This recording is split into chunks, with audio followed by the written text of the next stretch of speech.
First of all, I had a great question from this gentleman down here. He said, so why are there only 4 of these projects? They're so great. Endorsed.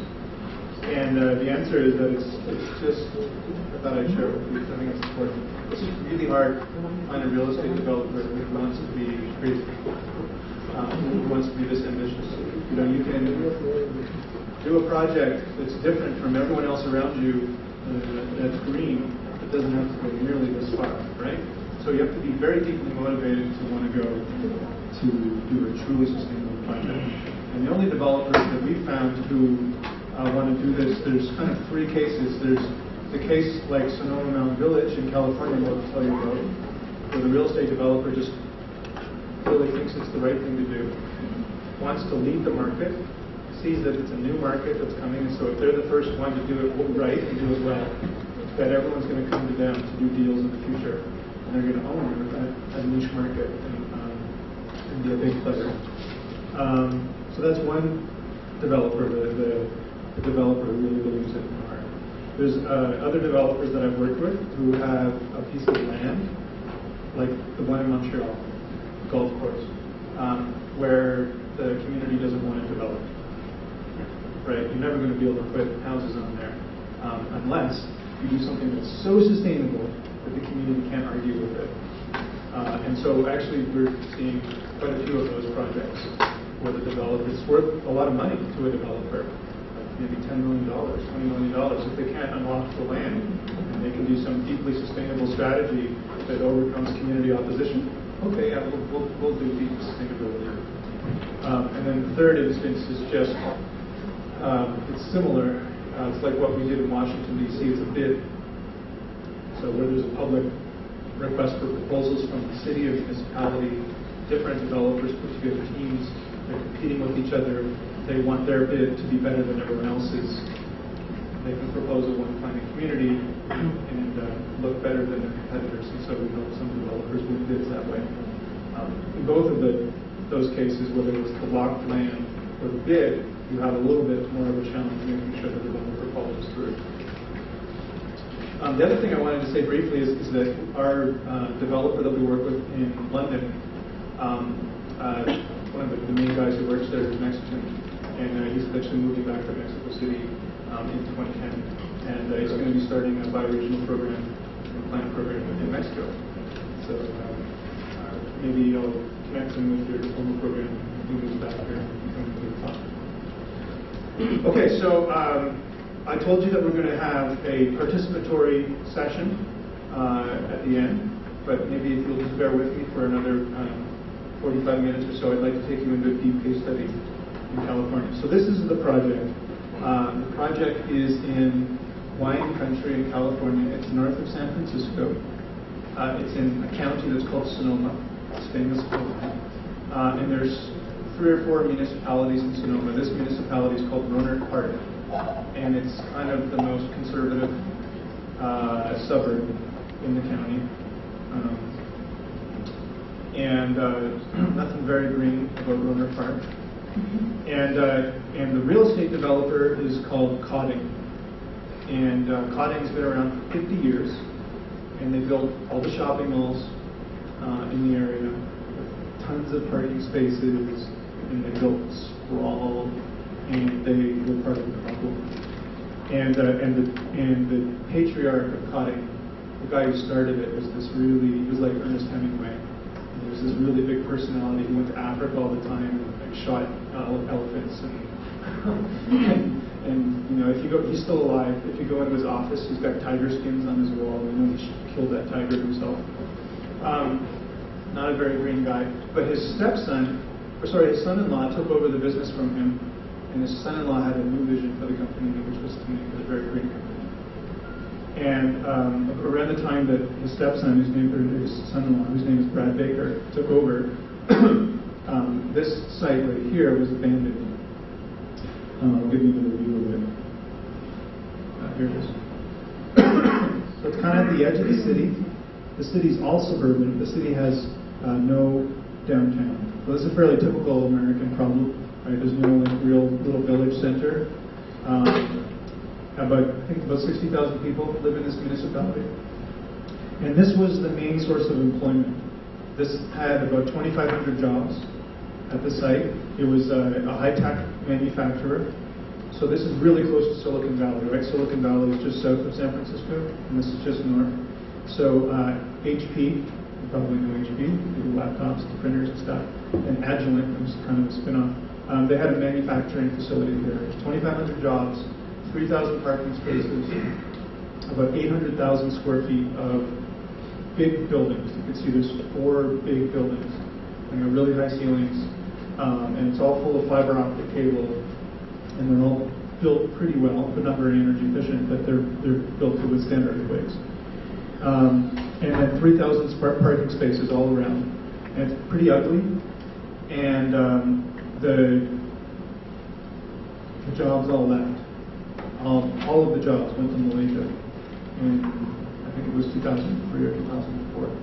And the site was completely abandoned. And it left a big hole in the local economy. There was no more jobs. None of those jobs were replaced. And the site was abandoned and nobody knew what to do with it. And Cotting, Brad Baker, the son of Hugh Cotting, or the son-in-law, bought it and said, I'm going to turn this into America's greenest community. And, and they thought that was probably LEED.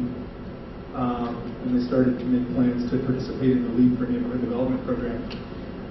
And then we started talking to them and we said, gee, you know that if every building at the project was LEED and platinum, you would still be putting like thousands and thousands of tons of carbon into the atmosphere. It's still not green enough. And they listened to us. And so we started to do America's first one planet community together. That is kind of a view of the downtown. If you take a look at this view right here, this is the new urbanist vision for the project. You see that fading? So basically, what you've got is you're taking these big buildings and you're turning them into condominiums. You're turning them into office, commercial space, factory space. You are doing high-density row housing and multifamily buildings around them.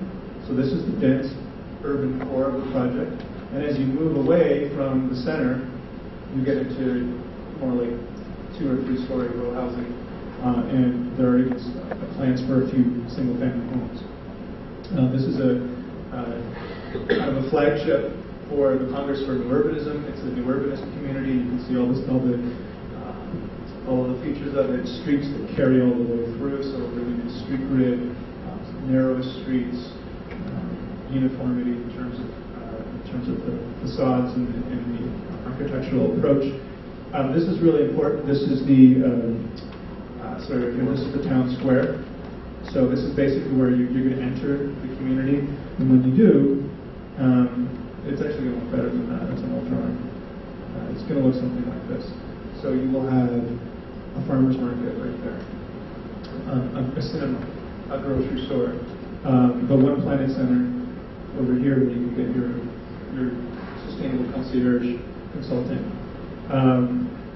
Restaurants, sustainable food restaurants. This is going to be like a really, really funky place to hang out. In fact, it's probably going to be the most interesting place in Sonoma County, in Home County, in terms of creating downtown. It's all designed to do what we call 5-minute living. So basically, everybody in the community is a 5-minute walk to daycare, to the cinema, to groceries. They can live and work here. And there are already 600 jobs on this site, even though they haven't built any homes yet. And so it's quite attractive, actually, for people who live at this site. Say, hey, I could work at the site. Say, I could actually live here too, and then I wouldn't have to own a car, wouldn't have to pay car insurance, wouldn't have to pay for gas. And this is right at the edge of the city. There's a nice mountain. It's very green. About 30% of the site is going to be green space. So it's a pretty attractive project. And there's a train, which is coming in. I'll tell you a little bit about the train later. But there's a train station and a 10-minute walk up here. So 5-minute bicycle ride, 10-minute walk to the train, and the train will take you to San Francisco.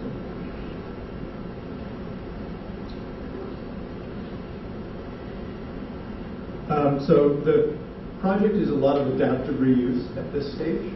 So taking those 800,000 square feet of buildings,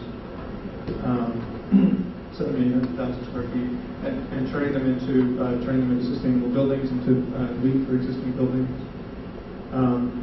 This is going to be about 1,900 homes, and there's going to be quite a bit of office space, like almost 300,000 square feet of office space, and quite a bit of retail. This is how the retrofit is happening. This is just one example. So they're doing new facades on the buildings, making the buildings much more energy efficient. I'll show you later. It's all solar powered right on site. They have their own power array, and they're using a really innovative steel frame technology to do the retrofit of the buildings, redo the facades. So the project's received a fair bit of recognition. You won't care about much of it except that it's a LEED for ND Platinum project. They're targeting Platinum. They won an award from Governor Schwarzenegger, the Terminator, which is an award from the governor. It's the only one that he awarded that year to a developer for land use. So I figure this is like the best project for land use in California that year.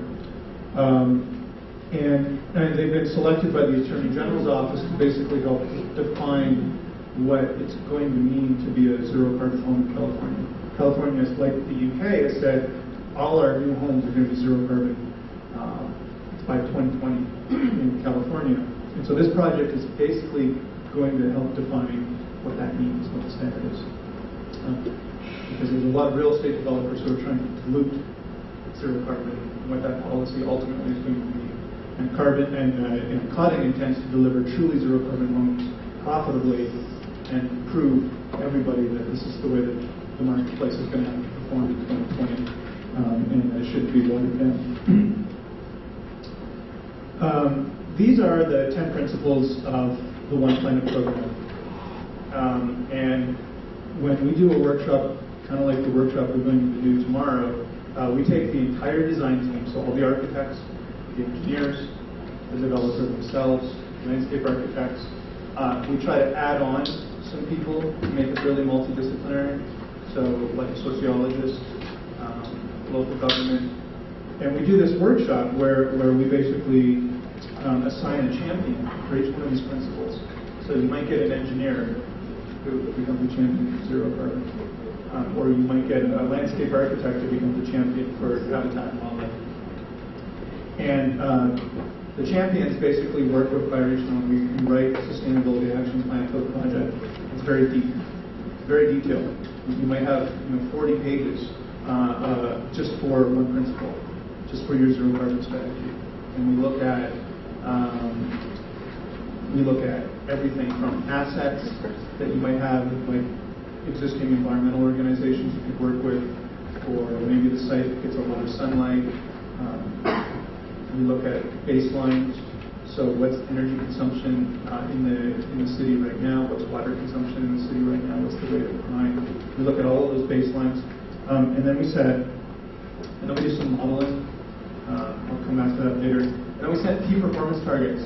And so these are very similar to what you would have heard from Jason from the Living Building Challenge. Performance targets, we believe, are much more important than something like points, like what you would get from LEED. Performance targets say, I don't care how you reduce your carbon emissions from transportation. I don't care if you use electric cars or if you use donkeys, as long as you're reducing your carbon emissions by 80% from transport. In that way, the real estate developer and the design team can be very flexible and can come up with a strategy that really works in their own context, in their own climate, and as technology evolves, they can adapt. So they haven't locked themselves in or committed themselves to a strategy that says we're only going to use electric cars. Who knows? Maybe someone's going to invent a water-powered car in 5 years and it's going to take over. So rather than lock themselves into a strategy, they just lock themselves into a performance target. And these are some of the performance targets that have been set at Sonoma Mountain Village. Any one of them on their own would be really radical for a real estate developer to do. Put all together, it's fairly incredible. There's never been a project in North America that's tried to do all of these things at the same time. To do zero carbon and zero waste and reduce emissions from vehicles by 80%, and reduce emissions from food and. I talked to you about the Eco Concierge at One Brighton and some of these other projects. So the One Planet Center at Sonoma Mountain Village will be right on the town square, and that'll be the place where everyone can go in to get education. We also found that BedZed was a kind of a tourist attraction. A lot of people went to BedZed. Some people signed up. A lot of people didn't. They just showed up and they went and took photos with people's windows and stuff like that. So we have to be really sensitive to the fact that people who live in this really advanced neighborhood are going to be under a lot of scrutiny. And so we'll use the One Planet Center as a place to bring people to do tours. We'll take them into a show home. So the show home will keep so that people can actually go into a real home over time. This is what we've done at BedZed as well. You go tour BedZed, you can go into a home that nobody actually lives in. This is also going to be connected to a community kitchen. So I'll talk more about the place where you can get sustainable food. So that's really going to be the center of sustainable lifestyles in the community. And then we, as a third party, are going to monitor this project every year. We're going to audit them for their performance against sustainability targets every year through 2020. And I think that's really important because we've seen a lot of research coming out lately which is showing that even like LEED Platinum homes or buildings are underperforming. That they're certified, they get the plaque from the Green Building Rating System, and then when you actually go back and check them out in 4 years or something like that, you find, well, they're not actually operating at the efficiency that we thought they were. And we just really need feedback systems. I drive a hybrid car, and in my hybrid car, it tells me my fuel economy in real time. So if I'm going really fast, or I like to drive fast, but if I'm going really fast, it tells me that my fuel economy sucks. It tells me in real time, whereas everybody else who's driving on the road doesn't know that. And so that little indicator, that little bit of feedback helps me change my behavior. And we want to do that both at the household scale, to put in a lot of feedback systems to provide users of the homes with feedback on energy, on water, on consumption of other things, but at the whole neighborhood scale, that we have feedback every year to the developer on how they're performing. And that feedback will transfer from the developer to the property management company, who ultimately will be running this. And they are going to have sustainability and the 10 principles and performance targets built into their contract. So you can't just build a sustainable community and have somebody else operate it like a regular community. They're going to be required legally to operate it as a deeply sustainable community. I'm sorry. How do you manage, for example, the BedZed development? How do you manage when you get over the 2020 to create an organism inside this development that supervises It's all. So, yeah. We actually already did that at BedZed, where the residents did it. So our lifestyles program, Green Lifestyles program, they only ran for a year and a half. And then after that, the residents actually took it over. So now they run the composting program. They run the car club and the transport strategy. They run the food program. They organize to get the organic food delivery. They organize to apply the compost to the vegetable gardens. They organize community functions to get to know each other, like movie nights. They've taken over. They did the bicycle. So I think what we've learned is that if you can get people into a culture of sustainability, you can transfer it to them, and they'll come up with their own mechanisms, or you can work with them to come up with governance mechanisms that will let them run it for years. But the key is, the thing that we learned at BedZed that we didn't do, and that we are doing in all of the new projects we're working on, is there need to be business plans for the big things like the water utility or the energy utility. There need to be really long-term business plans for all of those things, or else they might fail. Even if the residents want them to succeed, that they need to be thought about in terms of who's going to staff them, how are they going to make money in 15 years or in 30 years or whatever. So that's more of our emphasis now is on business planning. And then this is from Break when it's under construction. This is a group of real estate developers from around the world, including Koenig from California. And we are all touring the project and learning about some of their practices and what worked and what didn't. And this is really key. This is, real estate developers are going to make mistakes when they try to be this innovative. And those mistakes are going to cost them a lot of money. So if we can connect them in a network where if somebody makes a mistake, everybody else finds out about it rather than hide it, then the whole network is going to be more effective. And the last thing that we want is for one planning communities to fail technically or to fail economically. So by connecting the developers in a network, that's really important. We have a full-time knowledge sharing person, and her job is to interview the developers every few months, find out what's new, what's worked, what hasn't worked, document it, write it up as a paper, share it with everybody, organize telephone calls between the developers, and then do this kind of face-to-face tours of projects and conversations. I just did a green developer roundtable last month in California for developers, and we toured Sonoma Mountain Village, this project, but we also went to Google, and we looked at Google's campus. It turns out that Google has a very deep sustainability strategy, that there's a lot of lessons to learn from Google in a sustainable community. I'll tell you more about those in a bit. But anyways, those conversations are really key. I don't want to spend much time on this, but just so you can see how detailed the process is, after you do a sustainability action plan for the Wind Plan program, about 1 in 3 projects actually get endorsed. Either the developer, a lot of developers say, hey, I can't do all of this, I'll do 70%. You say, that's great, we've made a big impact, but we're not going to we're going to endorse it as a Wind Plan community. And then the sustainability action plan lives on through all the different phases of development. And there's a construction plan and an operations plan, a sales and marketing plan, all done through the sustainability lens.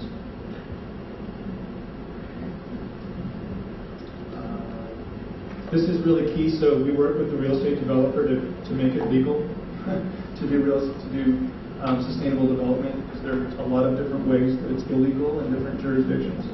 So, like in California, we're working with the developer to gray water people in toilet flushing. We're working with them so that you can generate power on the roof of one home and sell it to another home which is in the shade and can't generate solar power. Currently, that's illegal. So it takes a lot of engagement with policymakers, and their policymakers are pretty surprised to have a private company coming to them and saying, "You have to change the laws to make it easier to do sustainability." We do a green construction plan. So remember I talked about the sustainable food for the construction workers? That's one little part of a green construction plan. We do a green marketing plan. So if you're going to sell a home to someone, a green home to someone, having a whole experience about what it's like to live sustainability should be part of the sales process. Should be in the sales suite. Should be part of your sales literature. Should be part of your website. It may not be the single most important thing. We often find that people are buying sustainable homes because they're more durable, because the bills are going to be lower, because they're higher quality. Sustainability is part of the reason they buy, but it's never, or it's rarely the only reason that they buy. But it still does need to be a big part of sales. And then we do a management plan. So most of these real estate developers are learning. The typical model, of course, for real estate development is build a community, build a bunch of buildings, finish it, take your profit, and get out, right? And go to the next project. And that won't work in a sustainable community because so much, like I said, about half of the problem that leads is in how people live. And that's a long-term project. And a property management company that is cutting the lawns, that's collecting fees from a homeowners association, has a lot of influence over how people are living, and could become, rather than something that stands in the way, the property management company could become an enabler. It could empower people to live sustainably. So a lot of the developers we work with are actually spinning off property management companies, or partnering with a property management company and embedding, like I said, in their contract requirements for sustainability, and then monitoring all the way to market. terms of roles, it's kind of three really important roles. So we tend to have a project manager throughout the different phases. And then through construction and marketing, we have somebody that we call the sustainability integrator. And their job is to make sure that what's been specified for sustainability standards is actually being implemented, that the materials that are being used are the right materials. But they're also the person who's working on sustainable food campaign. They're also the person who's making sure that there's biodiesel for construction vehicles, that there's solar power for construction power, that there's not very much dust being generated, that we're managing noise levels so we're not making other neighbors upset. There's a whole bunch of things that one person does. Their only job is to live and breathe sustainability in all of its different ways in the project. And then the last role is the one that I've talked about, is the person who works for the property manager. And their job is not just to take care of the property, to do things like repair your toilet when it breaks, but to educate you about sustainability. So I'm going to break my case study for Sonoma Mountain Village up into three parts. Four parts actually. The first part is green buildings and infrastructure. And this is probably the part you've heard the most about, but from other speakers. But how are we doing this at Sonoma Mountain Village? The first aspect is there's a tremendous amount of photovoltaics at the project. There's currently a 1.13 megawatt array, photovoltaic array. That was the largest private power plant in California until Google built theirs. And they're currently planning to double that. The buildings are being built to be 50 to 80% more efficient than Title 24, which is California's energy code, which is already pretty stringent by American standards. So essentially they're building to passive house standards, the German passive house standard. Taking the best of American building science and Austrian and German building science and putting them together. I mentioned the solar array. This is also going to be a pilot program for what's called vehicle to grid. How many people have heard of vehicle to grid? Okay, so this is pretty new, but we're all going to have heard of it in 10 years. The idea is if you've got a lot of electric cars in a project, or if you've got plug-in hybrids with big batteries, and you've got 1,000 of them, or 1,500 of them, that's actually a huge amount of stored electricity. We've always had this problem with renewable energy where we get lots of sunlight during the day, we get all the solar power, and then at night, no renewable energy, right? We get the cold, dirty power off the grid. What this does is it basically allows you to suck energy from the battery of a car, which is plugged into the grid when you need it. So, for example, when everybody's air conditioners go on at noon, rather than having to draw energy from the grid, instead let's borrow energy from the cars if they're plugged in and give it back at 3 o'clock in the afternoon when the air conditioners have gone off, for example. So that's vehicle to grid. There's a really innovative approach to geo-exchange, which is being explored. So this is your traditional ground source heat pump, right? You have some kind of local solution in a pipe that goes into wells underground. You have the thermal potential of the earth. Use heat pumps to extract that heat or to cool. But what they're going to do at Sonoma Mountain Village, and is already actually being piloted at a business park nearby, is they're going to use, rather than some kind of glycerin solution, they're going to use reclaimed water in the geo-exchange system. And then that is, in turn, going to also enable them to do their irrigation with reclaimed water using the same plumbing. So it's one solution that gives them storage for reclaimed water, irrigation with reclaimed water, and heating and cooling all in the district energy system. It's a fairly innovative approach. We think that it doesn't work for single-family homes. It only works in carbon terms when you're in multi-family buildings and row houses or higher density. But we're pretty excited about that. So here is the projected carbon savings at Sonoma Mountain Village from this zero carbon strategy, eliminating 100% of emissions from buildings. It's essentially 5 tons of carbon per household, not per person, but per household.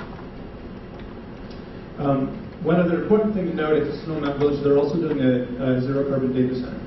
So Google and Yahoo and all these big internet companies are massive contributors to greenhouse gases because their server farms suck a tremendous amount of power off of the grid.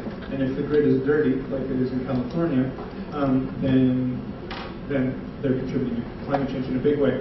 So this is a zero carbon data center that's going to be more energy efficient than any data center that's been built so far. And it's going to be powered either by on-site solar or by off-site wind. So it'll be, basically Google will rent or put their servers there and be able to say, hey, that part of our business is carbon free. In terms of sustainable materials at Sonoma Mountain Village, there is a philosophy which is a really cool philosophy. I alluded to it earlier, but it's looking at the boundary of the site and basically saying what you've got inside the site is resources. So I've got 3,000 parking spaces that are just sitting there right now, soaking up sun and creating a heat island effect. Well, rather than that being a problem, something that I should rip up and ship off-site and put in landfill, that's a resource. So Sonoma Mountain Village is going to recycle 3,000 parking spaces and make all of their streets out of the parking spaces. Outside the boundaries of the project, you've got costs. You've got some material you've got to pay for to bring on site. And so what they're doing with the existing buildings and the parking spaces and so forth is they've created an inventory of stuff that's being deconstructed, whether it's steel, or it's doors, or it's windows, or it's asphalt. And that palette of reclaimed materials is the first set of materials that the architects are going to, or the builder, the home builder, is going to be required to use. The other thing that's really exciting about the materials story at Sonoma Mountain Village is a company that Cotting spun them up. It's called Cotting Steel Frame Solutions. They bought the license from a Canadian company in Toronto.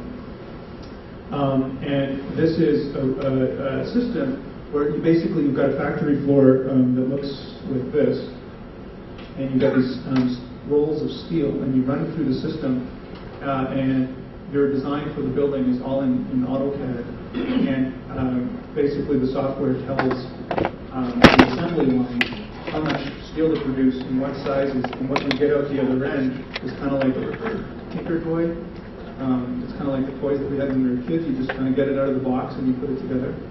So rather than having, like 20 construction workers who are all getting paid a lot of money and are highly skilled, building a building out of lumber and cutting all the waste off of that lumber and putting that to landfill, instead you have a zero waste assembly line that produces literally no waste. The steel comes out the other end in these panels, and the panels are either for floors or for walls or for roofs. And relatively unskilled labor can assemble one of those things in about a quarter of the time of a stick-built home or a traditional timber frame home. And in terms of carbon performance, this outperforms lumber, we believe, and it certainly outperforms concrete, even with fly ash in it.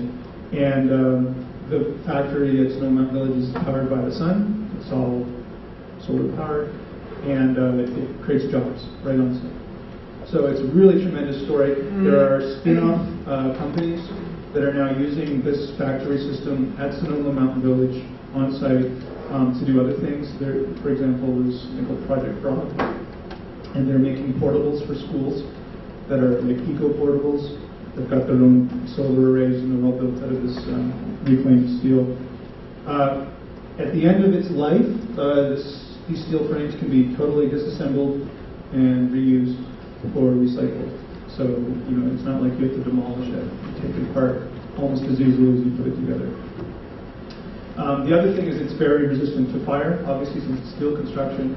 So when Sonoma Mountain Village said, hey, well, gee, we want to do these really narrow streets, in Canada and the United States in particular, we've got a tremendous amount of resistance from fire marshals to narrow streets because they want to get really big fire engines through the streets, and they don't care if wide streets kill 10 kids a year. If they can't get a building to a fire events in 10 years, it's a big problem, right? And they basically run the way that street widths are set in cities and jurisdictions across the continent.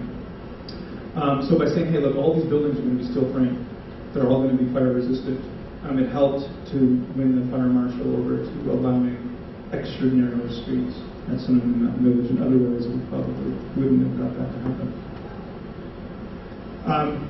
The carbon savings from the material strategy at Sonoma Mountain Village is relatively small. It's a little bit under 1 ton of carbon, but it's still significant. What's more significant is the amount of waste sent to landfill that we're avoiding by not demolishing the buildings but reusing them, and other things like job creation. Sustainable water, another important part of our infrastructure piece. California's got water shortages and big problems. The site currently has an allotment of water to it for 2,500 people to work on site. And basically what this project is going to do is add 2,000 homes without increasing the allotment of water from the municipality.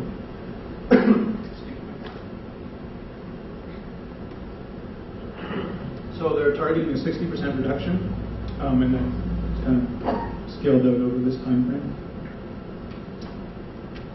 They're going to irrigate with reclaimed water, as I showed you with the geo-exchange system, and the total reduction that they're expecting is about 144 gallons per day, which is way more than what we accomplished at that time. On the other hand, Californians consume way more water than people did in England. So in terms of carbon savings from the water reductions, we're looking at about a ton of carbon per household from the water savings. There is a conservation strategy that's in place, and there's no carbon component to it, but I'm going to talk about it here because it falls under kind of land and infrastructure. The project is going to basically create more conservation zone than the development footprint. So they'll do that with a large 70-acre conservation offset. So they're going to buy some land somewhere else and make sure that that's protected in perpetuity, that no one can ever develop it. And then, like the example from the Montreal project, there's going to be a high biodiversity zone, a medium biodiversity zone, and then soccer fields and lawns and things like that. So this is going to be overall a very green project. One of the regulatory barriers that we face, in California, because they've been really successful at protecting endangered species from developers, from big bad real estate developers. If you're doing construction and they find an endangered species on your project, you have to stop construction, which is great, right? If you want to stop like a tract home builder from building on land that's where there's endangered species. But what if you're Sonoma Mountain Village and you've got a site which has got no habitat on it right now, and you're going to create habitat during development, and you're hoping to attract an endangered species to your site to create habitat for it, but as soon as it shows up, well, it's illegal for you to build any further. It's one of another examples of regulatory barriers that stand in the way of doing anything. As a small tangent, I'm also working on a project in California, a couple of hours from Sonoma Mountain Village. It's even bigger, it's 10,000 homes. And that project has set a really kind of interesting goal for themselves. I was talking to Carolyn and Elizabeth earlier about Janine Benyus and the Biomimicry Institute. I was in a workshop with Janine in May, and I asked her what the most important thing is that a real estate developer can do in terms of biomimicry, in terms of biodiversity. And she said, the thing that we're not doing yet is we're not restoring ecosystem services. So if you take some land and there's like a bunch of oak trees that are sequestering carbon and providing timber, and there's a wet van that's filtering our water and sequestering methane, and you've got all of these different services that used to be there, and then you pave over the thing. Not only have you created sprawl, but you've lost services that nature used to provide us from that land. So what if, as real estate developers, we promised to restore all of the ecosystem services that would have been there before we developed it? Even if it even if we do it using technology rather than using natural systems. And so what they're looking at this particular project in Stockton is a commitment to restore all of the ecosystem services that used to be there on that site before it was developed. And to our knowledge, that's the first time that's ever been done. Okay, so the second part is sustainable lifestyles. We talked about buildings, zero carbon buildings. You can see that there's a fairly big impact from renewable energy and building efficiency, relatively smaller impact from the other areas. Let's look at what kind of impact we're expecting to get out of behavior change. So I've already talked about the One Planet Center, and I've talked about the concierge. A lot of what we're going to do is something called social marketing. And I would encourage you all to look up a guy named Doug Mackenzie Moore. It's a long name. But he runs a website that's called Community-Based Social Marketing. And what they do is they take the principles from marketing psychology and apply them to sustainability. What's the name, John? Of the gentleman or the organization? Well, Community-Based social marketing. If you Google that, you'll find it. And his name is Doug Mackenzie-Moore. Moore. Yeah. So, as an example, Doug Mackenzie Moore does is he tries to find ways to find the strategy that will cost the least amount of money and create the biggest behavior change. So he found, for example, if you want people to turn off their cars and not idle their cars, don't put up signs. Because you can spend a whole bunch of money putting signs up all over the place saying, please don't idle. Well, it turns out people don't care. They don't read the signs. Instead, if you hire summer students and you give them a uniform, and when you're there picking up your kids or whatever and your car is running, if somebody in a uniform walks up to you and says, excuse me, did you know that in our community we're against idling, and it would be really helpful to us if you could turn your car engine off while you're waiting here for your kids to show up.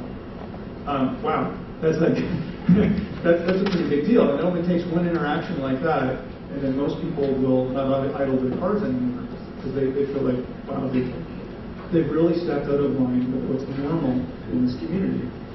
So that's just one example of community-based social marketing. There's a whole bunch of different ways to use that approach, and it's very subtle. But it's a way that we can start to get into the psychology of people who live in a particular area and change what they do. Something else that we do is that we're planning to do is social network analysis. So I'm sure that you guys all know somebody, a friend of yours, who has the best parties, right? And they have the best parties because they know like 300 people. They know way more people than you. Well, maybe there's a couple of these people, but most of us don't, right? Most of us know a few people, and we rely on one or two people that we know who are the big social networkers.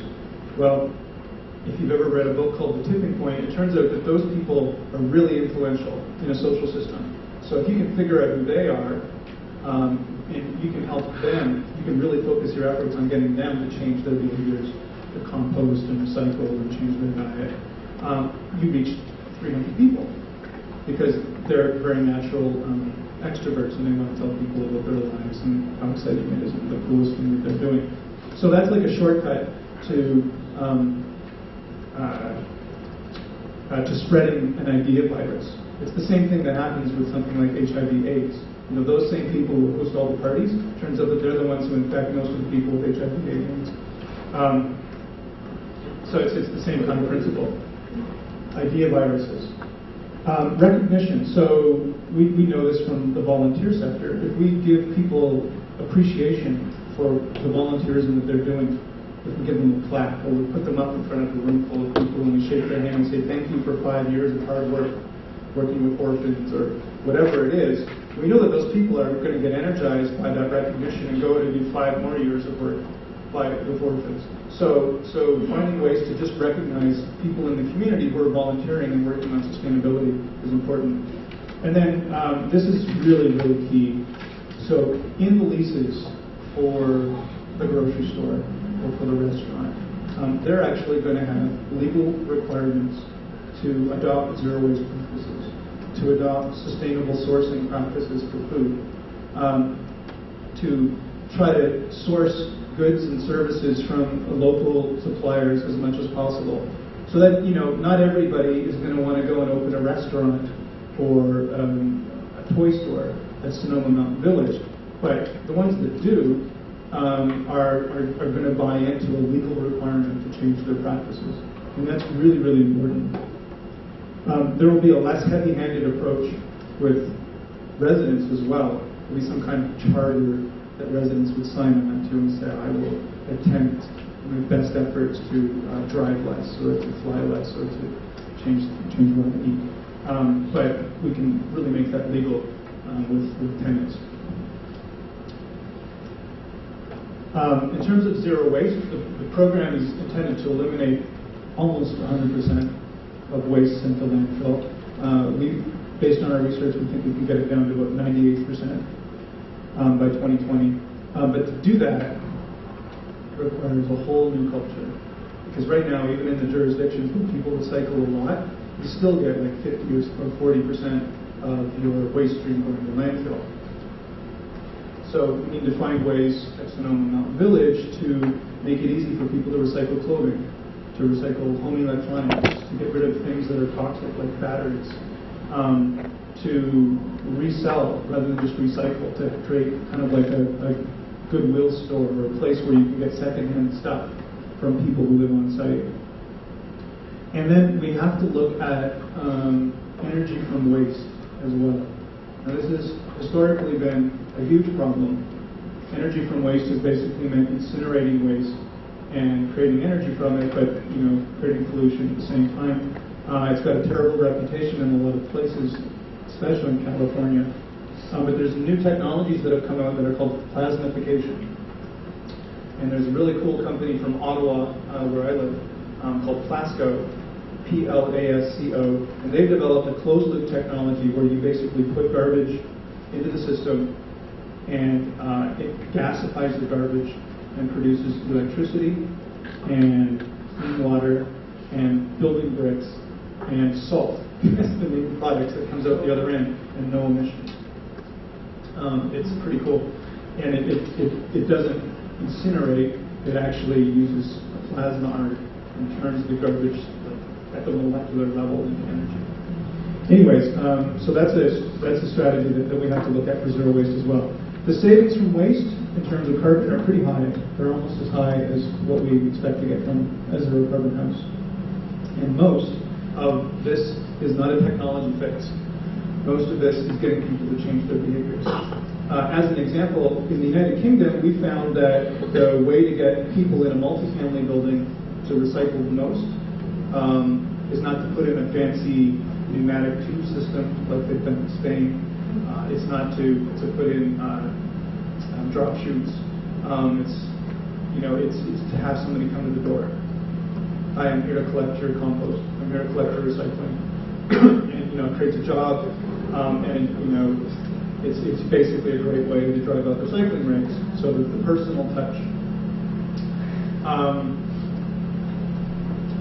Sustainable transport at Sonoma Mountain Village. Well, I talked about the 5-minute living piece, right? So it's pretty easy for people to get most of what they need right in the community. But let's face it, people will still get in their cars and go to see grandma or want to go to a show in the city or whatever. So we've got the train, and I'll talk a little bit more about the train later, but the train is a really big part of it. Actually, there's going to be an education program to get people at Sonoma Mountain Village to use the train.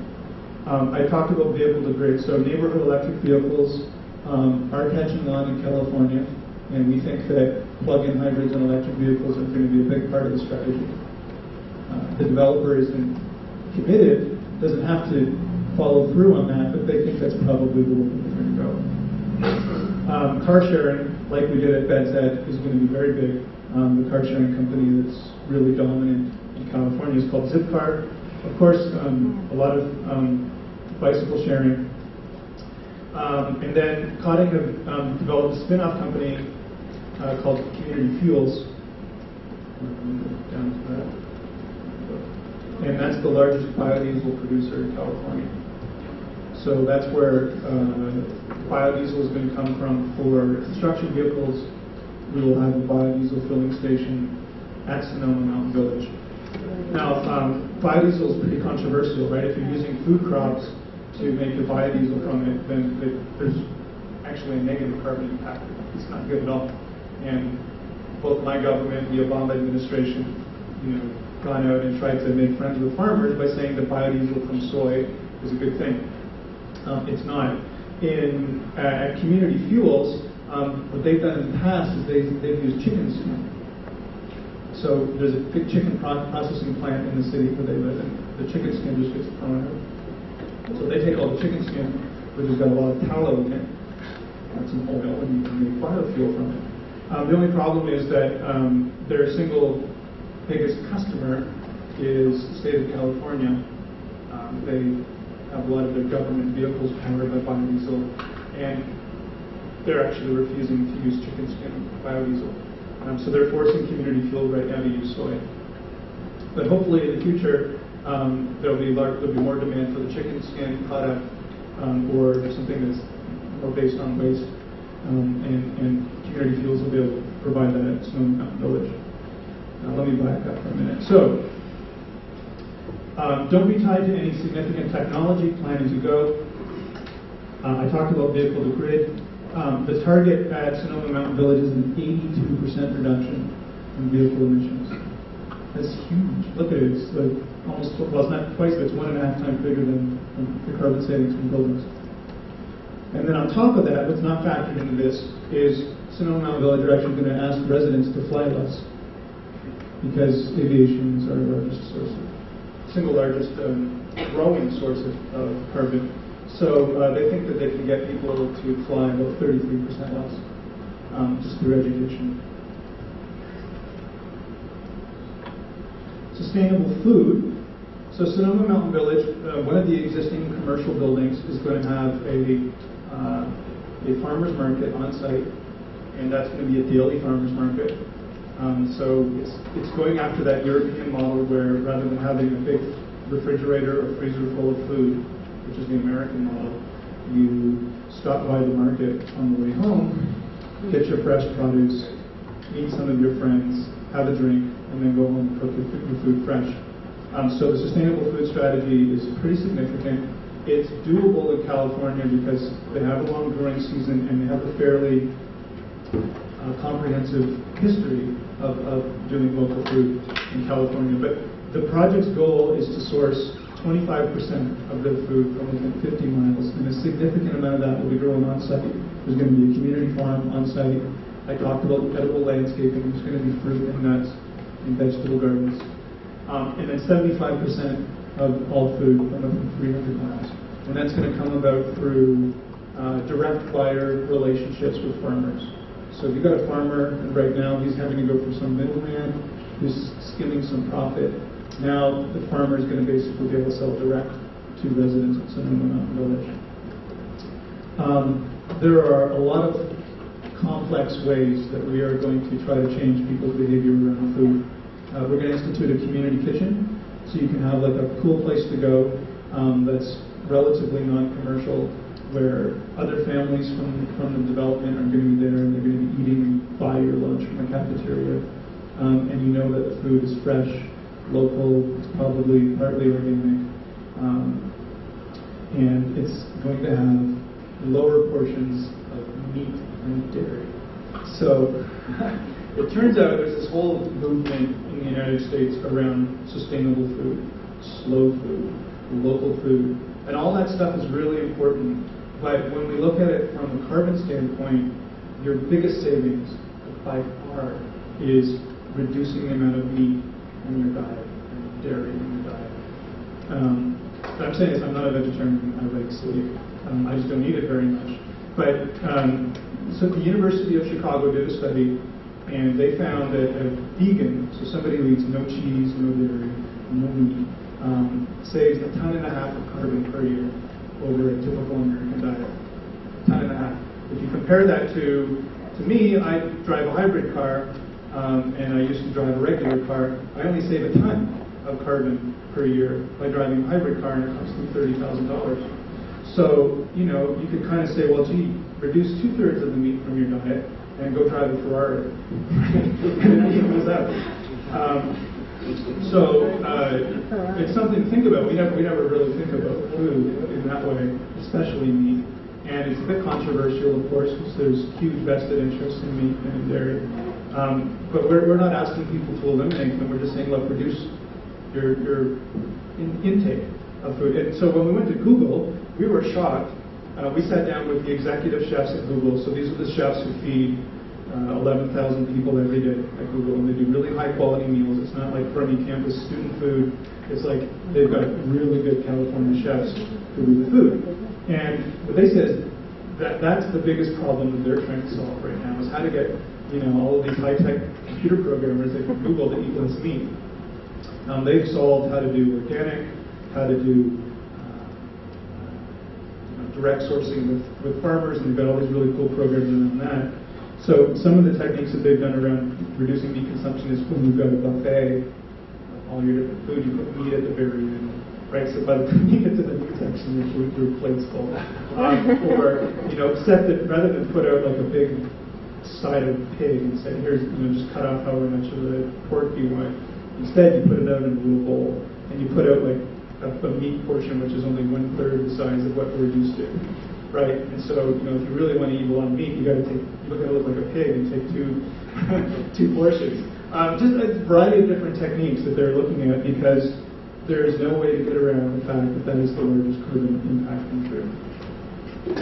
So, the food savings from the food strategy in terms of carbon, we think it's going to be about half the savings as the zero carbon strategy. So that's pretty significant. That's almost as much as from the waste strategy. We also are going to run a small education campaign around goods and services to get people to think about where they get their plastic toys and all sorts of other things that have a big carbon footprint as well. Home electronics.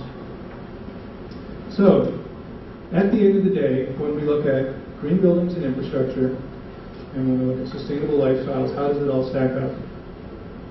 We figure we're going to get almost 7 tons of carbon savings per year per household through green buildings and infrastructure, but we're going to get more than double that through behavior changes in the mountain village.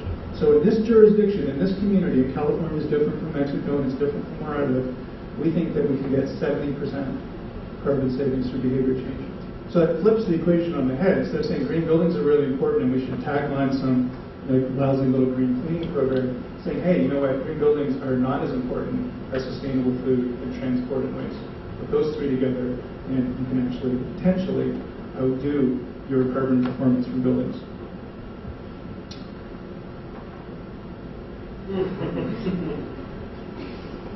So, part 3, social sustainability. It's not just enough to talk about sustainable behaviors. I believe, and the One Planet program really endorses sustainability as something that includes culture, includes the economy, includes equity issues, includes our heritage, includes our health and our happiness. So some of the things that we're doing at Sonoma Mountain Village that are exciting.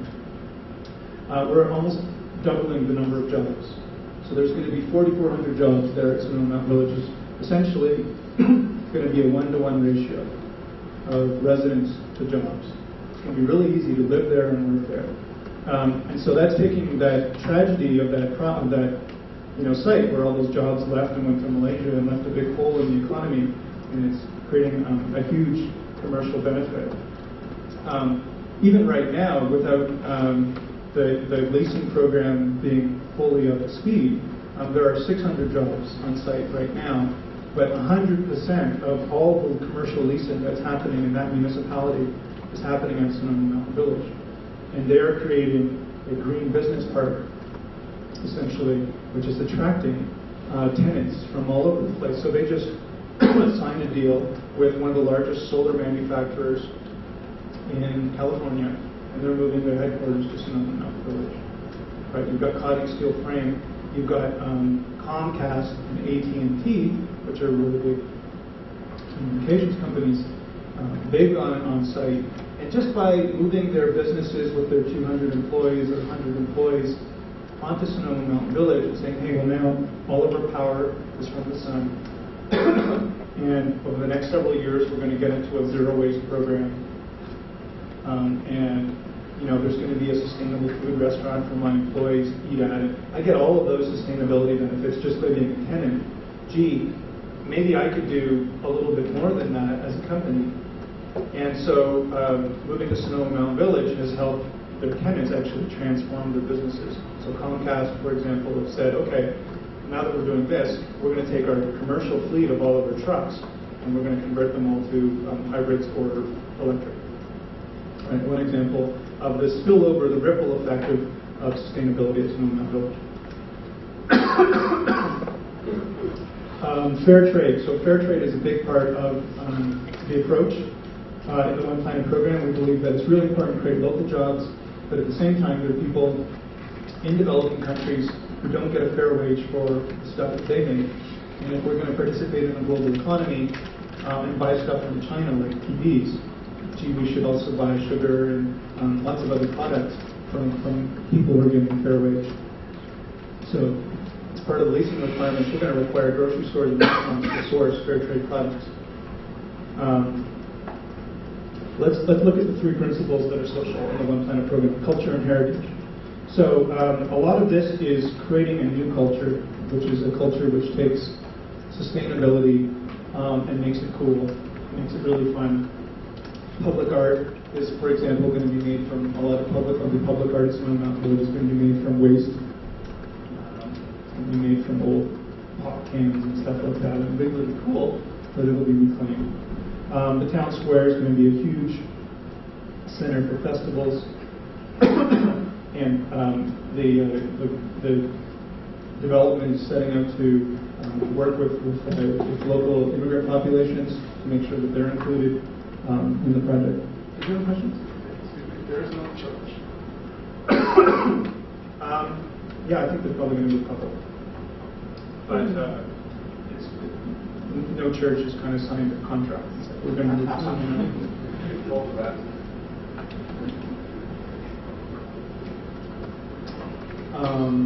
and they're doing a green music center, which is going to work a lot with local schools. So that's kind of the culture and heritage piece. The equity and local economy story is really exciting. So the city requires that 15% of all houses that are built by the developer be affordable. And Sonoma Mountain Village are basically doubling that. They're saying, hey, we want 30% of the houses at our project to be affordable. So there are a variety of different qualifications for what affordable means. But basically it means that there's going to be rich people living in Sonoma Mountain Village, and there's going to be poor people, and there's going to be everybody in between. And we're not going to create a poor ghetto over here and a rich ghetto over there, but it's all going to be integrated. I talked about the job creation piece. The fair trade piece is going to spill over from Sonoma Mountain Village, and we're going to work with the municipality to get the municipality to become a fair trade city. It's a certification that you can get if you set out a few different requirements for local businesses as a municipality. So we're going to do that. And then there's going to be an emphasis on diversity in the neighborhood, so making sure that it's not just a bunch of Caucasian people, but that it's really ethnically mixed, and that there's fair hiring and living wages. So they've just signed an agreement with local labor groups, unions, environmental groups, and social housing groups. And it's the first agreement that's ever been reached like this in the state of California, probably the first in North America. And it basically says, as a developer, we're building buildings, but then we're creating 4,400 jobs long term that are going to stick around. And we promise that all of those jobs are going to give a fair living wage.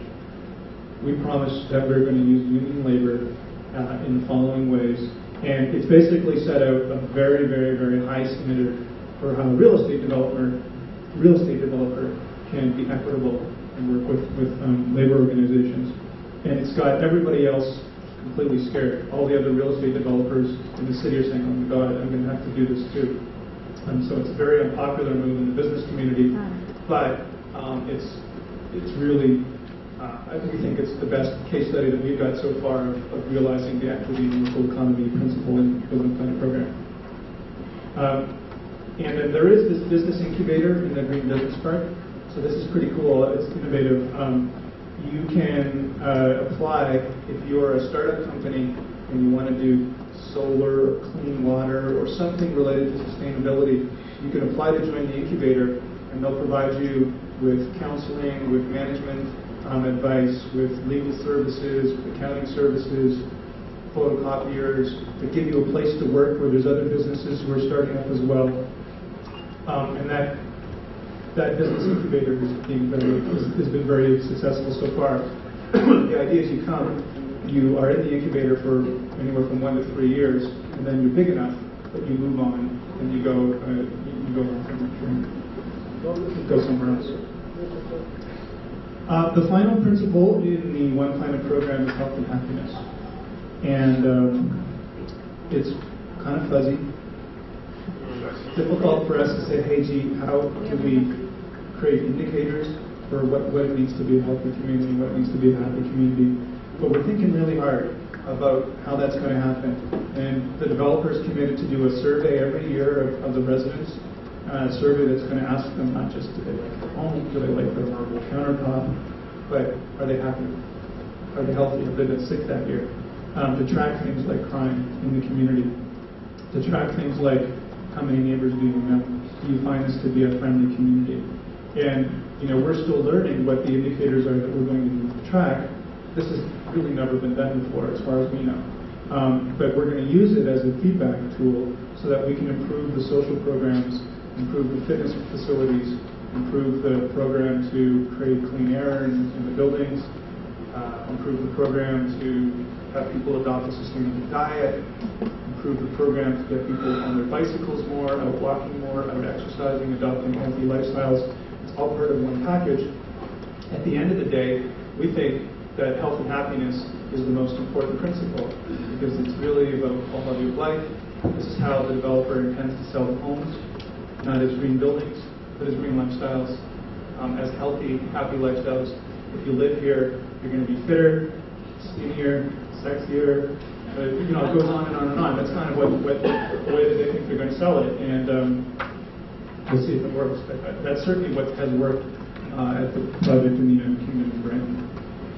I'm going to ask everybody here to go through an exercise with me in just a few minutes where we look at health and happiness and potential problems. How much time does that go? About half an hour. So, okay, put on your seatbelts. I'm going to go through the next set of slides in about 5 minutes. The only thing that I want to say about this slide is real estate developers who want to be this ambitious and this sustainable can't just do green buildings and social program. They have to be entrepreneurs. Like Cotting, they have to be willing to spin off a biofuels company or a steel frame company or be very innovative because there are enough gaps in the supply chain that it's very hard to do this unless you can be sustainable. The other thing that Sonoma Mountain Village have done, this is part 4, and that I've been very encouraged by is, remember this part of the American ecological footprint? That's basically the government's problem, that you can't influence in your own home, doesn't matter how much of an eco-saint you are. Well, you can influence that by lobbying, and so what Sonoma Mountain Village have done, for example, I talked about the train that's coming on site. Well, that train was not necessarily very popular. There was a lot of people who didn't want to see the train come because it was going to be funded by a property tax, or sorry, sales tax. And so there had been 2 votes in the past for the train, and the local city, basically people had voted and it had been shot down. And so this time, this real estate developer put a whole bunch of money into the yes camp and lobbied, and were part of the reason why when the vote happened last year, the sales tax was approved and the train is now coming and it's going to stop near Sonoma Mountain Village. So that's an example of a real estate developer being an activist. And there are other examples of Sonoma Mountain Village, whether it's working with the Air Resources Board, which is setting the climate change targets for the state of California, or the Attorney General's office, who basically go to sue people if they miss climate targets, to inventorying all the regulatory barriers that stand in the way of the developer doing the right thing, Sonoma Mountain Village is basically this kind of really weird for-profit activist company. And I think that's what any real estate developer who really wants to be as ambitious as the One Planet program is going to have to do. Because like I've said all along, it's illegal to do many of these things right now in jurisdictions.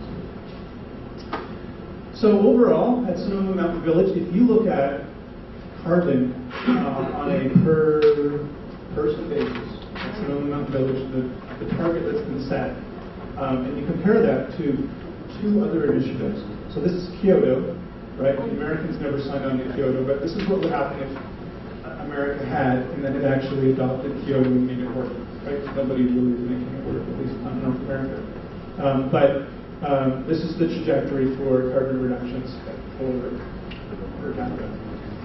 And then this is what's going to happen under California's new law, which is called AB 32, which is the most ambitious in the United States for the state. And then this is what's going to happen if we believe, or we hope, at Sonoma Mountain Village. So basically, you're going to have this much quicker drop in carbon footprint per capita. And it's going to take all of these things, developer activism, developer entrepreneurship, sustainable lifestyles, green buildings, and infrastructure, together to make that drop happen. The environmental impact report from a third party just came out for the Sonoma Mountain Village project, and it's the first finding in California that it says basically the carbon impact is going to be less than significant. That's a legal term, which means it's going to have almost no carbon impact. Their numbers project an 85% reduction in carbon, and that's a third party. And finally, I just think that it's important to look at absolute impacts, not just ecological footprint and carbon, but are we happy? You know, is there poverty in our community? Are people getting put in jails? And use those as the indicators of success for our projects, rather than something is efficient or something is using less energy. It's really, I think, these absolute impacts where we need to develop a much stronger set of indicators. And I'm going to start with but we are just piloting projects in One Planet cities. Anyways, my conclusions, I think it's been pretty clear. Green buildings, infrastructure, sustainable lifestyles, corporate social responsibility means you actually have to act as a company and not just change your supply chain, not just change your business practices, not just say this is the boundary around my company, but say, you know, I'm part of a larger system and I have to be an activist to change it. And then there's a couple good books that I'd recommend you check out. One Planet Communities, this book is just coming off the printing press right now in the UK. It's by Puran Desai, he's founder by Regional. And he's been the guy who's been developing the Brighton project. But it basically looks at beds in more detail than I did tonight, and it looks at some of the projects that Puran's worked on. And then this book is really good, and I was suggesting to Carolyn that she might want to get the speaker down here. Jen Foskett is a sociologist, both she and Laura are, and they've developed a book that looks at what are the behaviors in communities that help people become more sustainable. I've also been part of a group of people that have been putting forward this idea of the Green Living Manifesto, that as design professionals, it's not good enough to just do green buildings. We have to design buildings that are going to change people's behaviors, and so that's something that you'd like to sign up to. And I don't have time to talk about this page. Thank you very much. Can we do maybe a couple minutes of questions and then move on to a quick exercise? How long will the quick exercise be? We checked, but we have about 20 minutes. We have 20 minutes? Yeah. Well, can I ask, just a show of hands, how many people have questions? So we can do a 20-minute exercise. Okay, great. Okay, so the exercise uses a facilitation technique. Tomorrow I'm going to be telling you more about some facilitation techniques that I use in workshops. The one we're going to use tonight, it's really simple. It's called triads.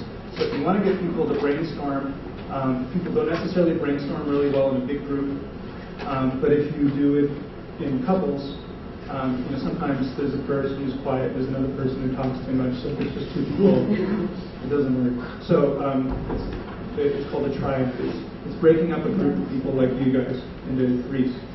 And so what I'd ask you to do is to find two other people, and you're going to be a group for 20 minutes.